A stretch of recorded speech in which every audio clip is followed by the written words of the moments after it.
मूकं करोति वाचालं पङ्गुं लङ्घयते गिरिं यत्कृपातम् अहं वन्दे श्रीगुरुं दीनतारिणम्। गुरवे गौरचन्द्राय राधिकाय तदालये कृष्णाय कृष्णभक्ताय तद्भक्ताय नमो नमः। श्री कृष्ण चैतन्य प्रभु नित्यानंदा श्री अद्वैत गदाधर श्रीवासादि गौर भक्तवृंद। हरे कृष्णा कृष्ण कृष्ण हरे हरे, हरे राम राम राम हरे हरे। हम चर्चा कर रहे हैं श्री चैतन्य महाप्रभु श्री गौर सुंदर के पावन चरित्र की।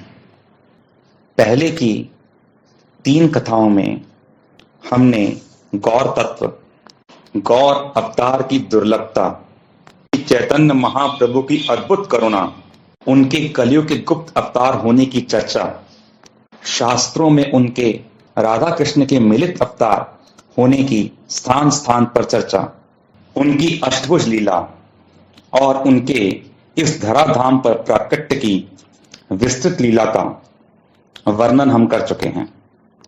आज की कथा में हम मुख्य रूप से श्री चैतन्य महाप्रभु की बाल लीलाओं की बात करेंगे। सबसे पहले हम अवतार और पुनर्जन्म के भेद की चर्चा करेंगे। लघु भागवतामृत के टीका में आता है, अप्रपंचात् प्रपंचे अवतरणम खल्वातारः। बैकुंठ से इस संसार में भगवान का आना ही अवतार है। जैसे श्री राम, नरसिंह, वामन, वराह, बलराम आदि आदि, ये सब भगवत अवतार हैं। तो क्या इंसान का भी यहां पर आना अवतार होता है? बिल्कुल नहीं। इंसान का यहां आना पुनर्जन्म है। अवतार केवल भगवान का होता है। कभी कभी किसी इंसान को भी लोग अवतार कह देते हैं। अब इस बात का कैसे पता चले कि जिसकी बात हो रही है वह वास्तव में अवतार है या नहीं? तो गीता में भगवान कहते हैं, तस्मात् शास्त्रम प्रमाणम। यह शास्त्र बताएंगे कि कौन अवतार है, क्योंकि शास्त्र में भगवान के सारे अवतार बताए गए हैं, उनके लक्षण भी बताए गए हैं, जिससे सब बात स्पष्ट हो जाती है। कलयुग की स्थिति यह है, विशेष विशेष इंसानों को तो लोग भगवान का अवतार बताते हैं, और चैतन्य महाप्रभु जो कि साक्षात भगवान के अवतार हैं, साक्षात राधा कृष्ण का मिलित अवतार हैं, उसको वो इंसान बताते हैं। काफी समय पहले की घटना है, जब हमारे परम गुरुदेव ओम विष्णुपाद अष्टोत्तर शतचंडी स्वामी श्री भक्ति प्रज्ञान केशव गोसाई महाराज जी प्रचार पार्टी के साथ में आसाम के बारीपदा नाम के गांव में प्रचार करने गए थे। वहां किसी ने कह दिया, आप कैसे कहते हो कि चैतन्य महाप्रभु भगवान का अवतार हैं? कोई प्रमाण है इस बात का क्या? तब परम गुरुदेव की आज्ञा से हमारे गुरुदेव परम पूजनीय ओम विष्णुपाद अष्टोत्तर शतचंडी स्वामी भक्ति वेदांत वामन गोसाई महाराज जी ने कहा, एक नहीं 50-60 प्रमाण शास्त्रों में है। वेद, पुराण, इतिहास, स्मृति, तंत्र, सब ग्रंथों में चैतन्य महाप्रभु के अवतार होने के स्पष्ट प्रमाण हैं। तब शील गुरु महाराज ने धारा प्रवाह 35-36 शास्त्रों से श्लोक कहकर अपनी बात की पुष्टि की। एक श्लोक की चर्चा हम भी करते हैं। श्री नरसिंह पुराण में एक वचन आता है, सत्ते दत्त कुलाधिनाश समय सिंहोदमर्ता कृते त्रेतायां दशकंदरं परिभवन् रामेति नामाकृतिः गोपालः परिपालयन् व्रजपुरे भारं हरन्दापरे गौरांग प्रिय कीर्तनः कलियुग चैतन्य नामा प्रभु। सत्य दैत्य कुलादि नाश समय, जिसने सतयुग में दैत्य कुल के नाश के समय सिंहोर्दम मर्त्याकृति नरसिंह आकृति धारण की थी। त्रेतायाम दशकंधरम परिभवम, त्रेता युग में रावण के तिरस्कार करने के लिए रामेति नामाकृति, राम आकृति में उसका तिरस्कार किया था।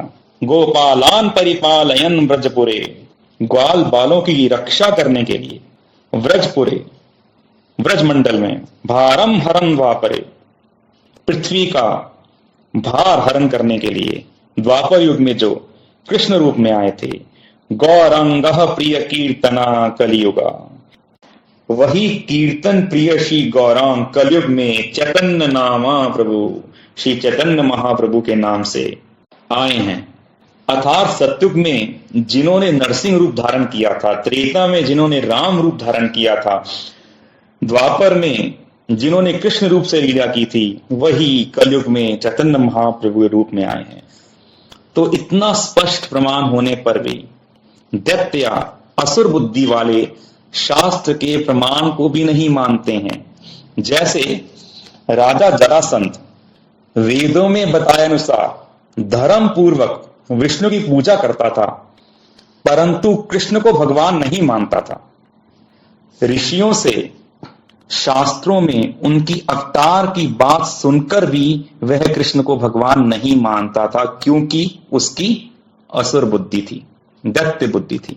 इसलिए कृष्णदास कविराज कहते हैं, कृष्ण नहीं माने ताते दैत्य करी मानी, चैतन्य न मानी ने त्याचे दैत्य तारे जानी। दैत्य विचार वाले कृष्ण को भगवान नहीं मानते हैं, और वैसे ही जो चैतन्य महाप्रभु को अवतार नहीं जानते हैं, वे सब भी दैत्य ही हैं। जो बुद्धिमान मनुष्य है वो हमेशा शास्त्रों में देखेंगे कि अगर किसी मनुष्य को भगवान का अवतार बताया जा रहा है तो 18 पुराणों में कितनों में उस अवतार का वर्णन है।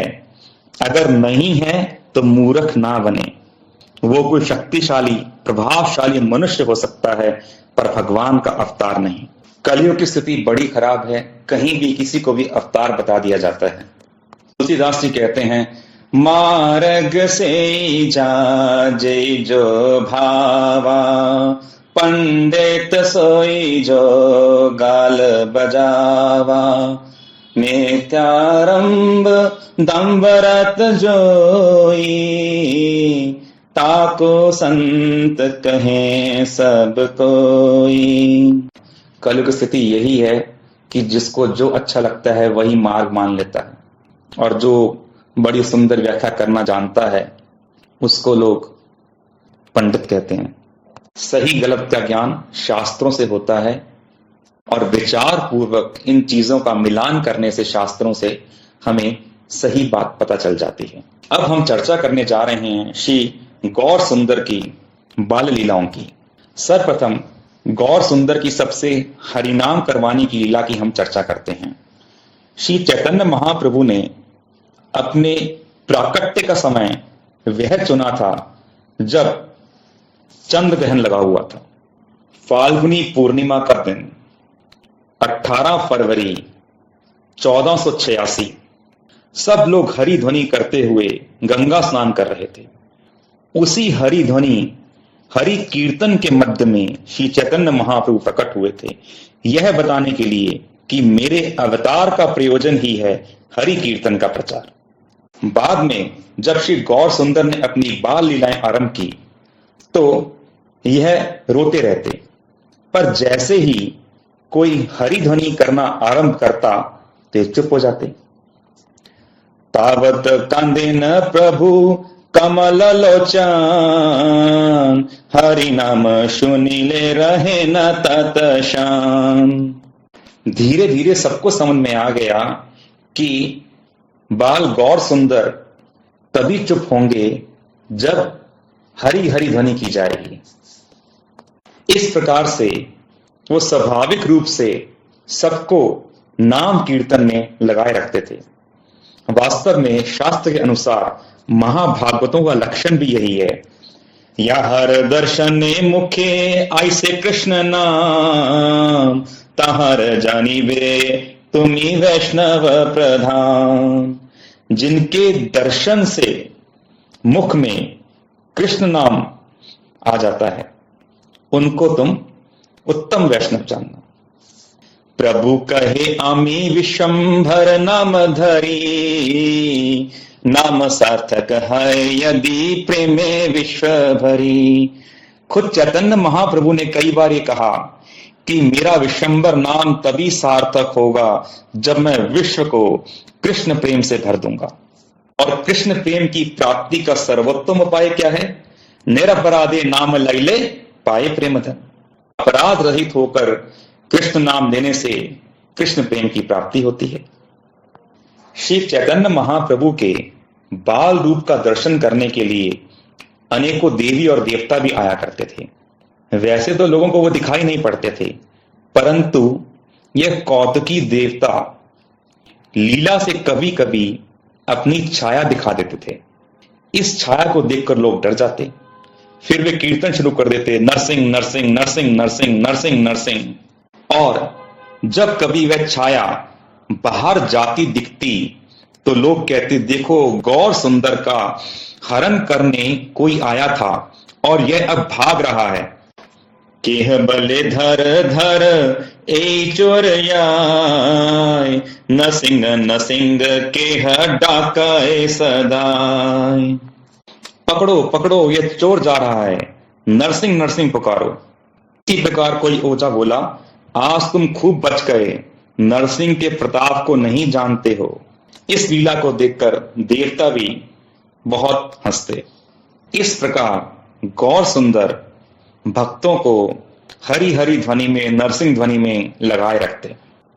अब बालक गौर सुंदर को प्रकट हुए 1 महीना पूर्ण हो चुका है। 1 महीने तक सूतक शौच मारने की उस समय की प्रथा बंगाल में थी। 1 महीने तक बालक को घर में ही रखा जाता था और बाहर नहीं निकाला जाता था।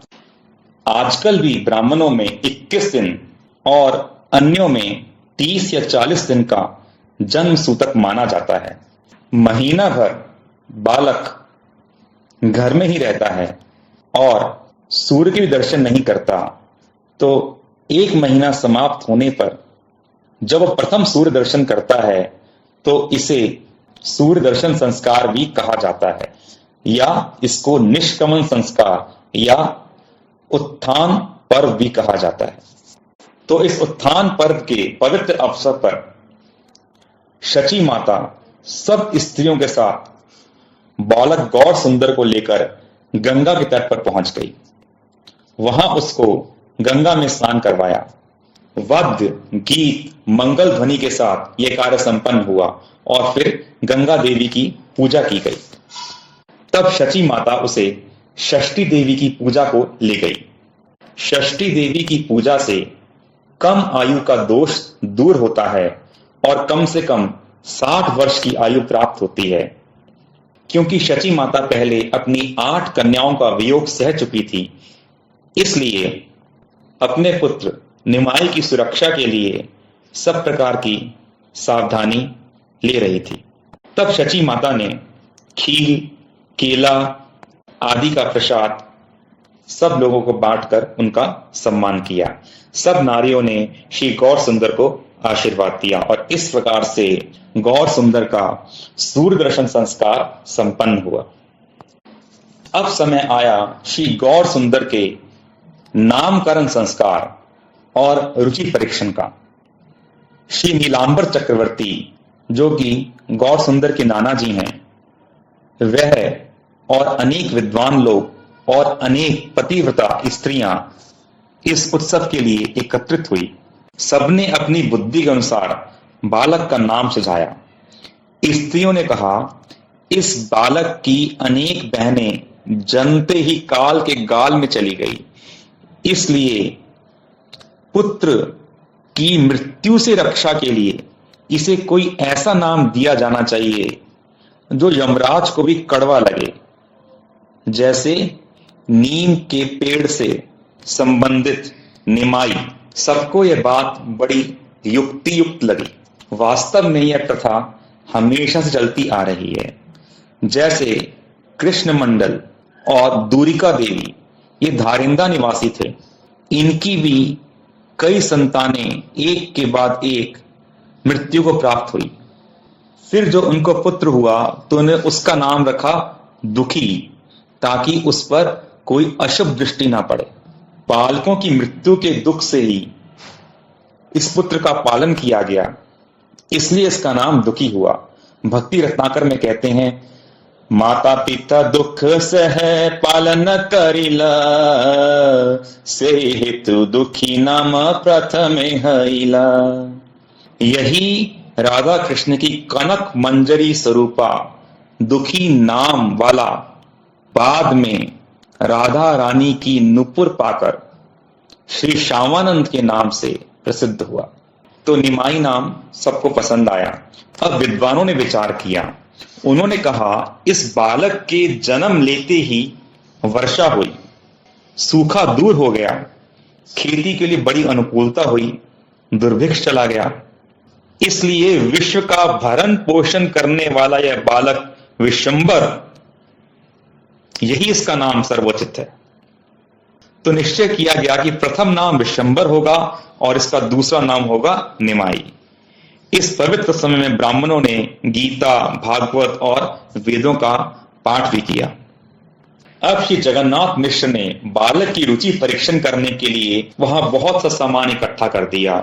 धान, खील, कौड़ी, सोना, श्रीमद् भागवत, चांदी, वस्त्र, खिलौने इत्यादि। अब बालक निमाई को उनमें से कुछ उठाने के लिए प्रेरित किया गया।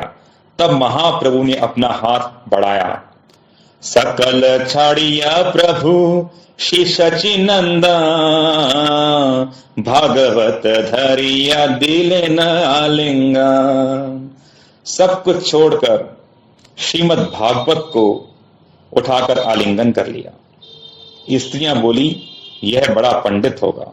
तब कोई बोला, ये अल्पकाल में सारे शास्त्रों का अर्थ जानने वाला वैष्णव होगा। श्रील भक्ति सिद्धांत सरस्वती प्रभुपाद जी कहते हैं कि व्यापारियों का प्रिय है धान, सोना, चांदी, इसको गौर सुंदर ने छोड़ दिया। सकाम ब्राह्मणों का प्रिय है खील आदि भोज्य पदार्थ, उसको भी गौर सुंदर ने छोड़ दिया। तो क्या ग्रहण किया? सारे वेद, पुराण, स्मृति, इतिहास का सार स्वरूप श्रीमद् भागवत महापुराण। और कहां धारण किया? अपने हृदय पे।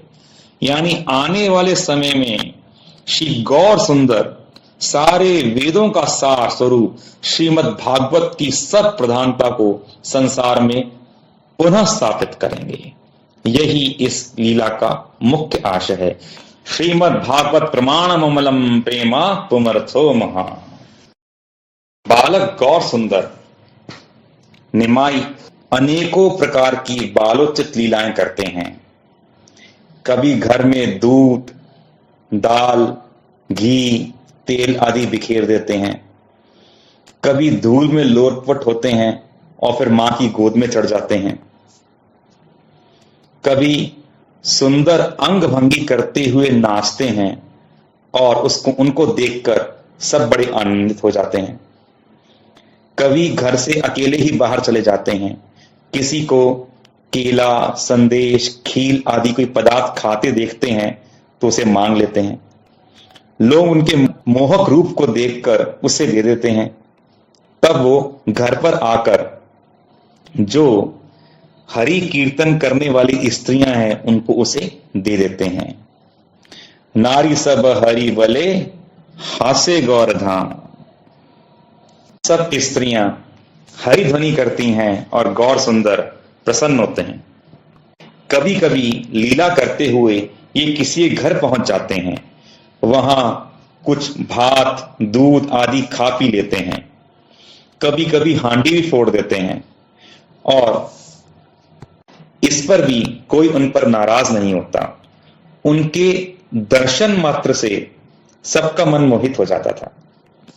इनके शरीर का रंग सोने का सा था, पर हाथ पैर बड़े ही लाल थे। मां को अक्सर शंका होती, कहीं पैरों से रक्त तो नहीं बह रहा। बालक स्वभावे प्रभु यवे चलिया, रक्त पड़े हिन देखी माए त्रास पाए। ऐसे सुंदर अरुण वर्ण के इनके चरण कमल थे। अब कोई भी बाल लीला हो, मिट्टी खाए बिना भला वो कैसे पूरी हो सकती है। तो श्री गौर सुंदर ने भी मृतिका भक्षण लीला की। एक दिन जब शची माता घर का कार्य करने लगी तो गौर सुंदर मिट्टी खाने लगे। मां ने देख लिया और मिट्टी का पिंड उनके हाथ से खींच लिया और कहने लगी, मिट्टी क्यों खा रहे हो? माटी काड़ी लैया बले, माटी केने खाए। रोते रोते निमाई बोले, आपने ही मुझे मिट्टी खाने को दी है। कैसे? जो संदेश चावल आदि मुझे खाने को दिए जाते हैं वो मिट्टी के ही विकार हैं। वह भी मिट्टी थी, यह भी मिट्टी है, कि शरीर भी मिट्टी है, तो फिर मिट्टी खाने में क्या दोष है? शची माता गौर सुंदर की बात सुनकर हैरान हो गई। फिर बोली, देखो दोनों में बहुत भेद है। मिट्टी के विकार अनाज को खाने से शरीर बलवान होता है और इससे शरीर का नाश नहीं होता, पर मिट्टी सीधी खाने से रोग होते हैं। दूसरी बात, मिट्टी के विकार घड़ा आदि है, उसमें हम जल भर सकते हैं, पर मिट्टी के पिंड पे अगर हम जल रखेंगे तो वह सूख जाएगा। इसलिए मिट्टी के विकार अन्न आदि घड़ा आदि हमारे कार्य के लिए सही हैं, उनको लिया जा सकता है, उपयोग किया जा सकता है, परंतु मिट्टी को सीधा हम उपयोग नहीं कर सकते। मैया की बातें सुन के गौर सुंदर ने कहा, अरे मैया आपने तो सब पहले बताया ही नहीं। अब मैं मिट्टी नहीं खाऊंगा, बस दूध ही पीऊंगा। इतना कहकर वो मां की गोद में चढ़ गए और प्रेम से दूध पीने लगे। एक दिन बालक निमाई ने एक सर्प के साथ बड़ी अद्भुत लीला की। एक दिन एक सर्प घर में घूम रहा था। गौर सुंदर ने जब उसको देखा तो खेलने की भावना से उसको पकड़ लिया। अब तो सर्प शीघ्र ही निमाई के पास में उसने कुंडली मार ली और बैठ गया, और निमाई भी उसी कुंडली पर जाकर लेट गए। सब लोग हाय हाय करने लगे और निमाई सर पर लेटे हुए हंस रहे हैं। तब सब लोगों ने गरुड़ गरुड़ पुकारना शुरू कर दिया। गरुड़ गरुड़ बलि डाके सर्वजन, पिता माता आदि भय कराए क्रंदन। और स्वाभाविक है, माता पिता तो भय से रो रहे थे। सबका रोना देखकर सर्प रूपी अनंत देव जाने लगे। तब निमाई उन्हें दोबारा पकड़ने लगा, परंतु तब सबने दौड़कर बालक निमाई को अपनी गोद में लिया। अब तो सबने स्वस्ति वाचन मंगल पाठ करना शुरू कर दिया। मंगलम भगवान विष्णु, मंगलम मधुसूदनम, मंगलम ऋषिकेशो वयम मंगलाय तनो हरि। विष्णु उच्चारण मात्रेण कृष्णस्य स्मरणाधरे सर्वविघ्नानि नश्यन्ति, मंगलम स्यान्न संशय। अब कोई निमाई के हाथ में लाल धागा बांधने लगा। किसी ने उनके ऊपर शालिग्राम भगवान का चरणामृत छिड़का। किसी ने तो कहा, बालक का तो ये नया जन्म हुआ है, यह सर्प भगवान का सेवक था, इसलिए इस बालक को इसने काटा नहीं। केह बोले बालक केरा पुनर्जन्म है, केह बोले जाति सर्प ते न लंघे। श्री वृंदावन दास ठाकुर कहते हैं, वेदों से भी अधिक गोपनीय गौर सुंदर की ये सब लीलाएं, जो सुनेगा वह संसार रूपी काल सर्प के जहर से बच जाएगा। संसार रूपी काल सर्प का जहर उसका कुछ नहीं बिगाड़ पाएगा। भक्ति करिए सब विद्य गोप सुने, संसार भुजंग तारे न करे लंघने। सुनिले चैतन्य कथा भक्ति फल धरे। तो चैतन्य महाप्रभु की लीलाओं की कथा सुनने से निश्चित रूप से भक्ति की प्राप्ति होती है। श्रील भक्ति सिद्धांत सरस्वती ठाकुर प्रभुपाद जी कहते हैं, श्री चैतन्य नित्यानंद की कथा का श्रवण करने से हृदय की सारी व्यथा दूर हो जाती है, श्री कृष्ण में अनुराग हो जाता है, विषयों की आसक्ति का नाश होता है और जो इस कथा को सुनते हैं उनको नित्य मंगल की प्राप्ति होती है। इन शब्दों के साथ ही श्री गौर सुंदर की कथा को यहीं विश्राम देते हैं। हरि इच्छा रही आगे की कुछ लीलाओं की चर्चा अगले भाग में करेंगे। और गौर नित्यानंद भगवान की जय, शील गुरु महाराज की जय, समस्त वैष्णव वृंद की जय, समस्त भक्त वृंद की जय। वांछा कल्पतरुभ्यश्च कृपा सिन्धुभ्यैव च पतितानां पावनेभ्यो वैष्णवेभ्यो नमो नमः।